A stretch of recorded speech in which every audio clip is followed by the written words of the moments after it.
speaking of climate activism, globalism, and censorship, let's shift this to Bill Gates. Now, you all know Bill Gates. Bill Gates created Microsoft. Bill Gates created Windows, which if you're of a certain age, you remember all the pop-ups, all the viruses. You remember my main memory of Windows 95, is the Paint program. You probably had the Paint program, right? And you could fill a whole thing with the color, and then you could put other color. It was incredible. Anyway, he becomes a billionaire. Now he owns more farmland in the United States than anyone else.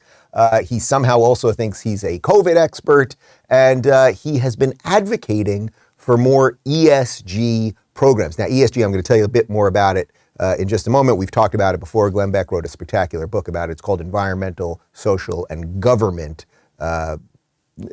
Programs, in effect. But here's Bill Gates advocating for more ESG collaborations. We need to innovate to make the cost of doing it the green way far less than it is today, to get emissions all the way to zero. Not just the rich countries, but the entire world. It's not so much who you don't invest in, it's who you do invest in. Driving innovation with some incentives like the tax credits that the U.S. has now, that's the right policy mix. We did get 3 bills that went through Congress. 2 were bipartisan. 1 was a reconciliation bill, all of which increased the funding for climate, in total about $500 billion extra dollars. So the combination of these new bills plus private efforts like Breakthrough Energy Catalyst mean you're going to get to go to a lot of plant openings where people will say, okay, this is green steel, this is green cement, this is green hydrogen.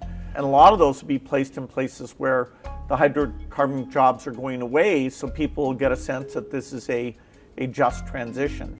All right, so let me be clear about one thing, which is that I really think that Bill Gates is an evil person. I think that the power and the money has gone to his head where he thinks it is his divine right to reorganize or rejigger the world in a way that he wishes it to be.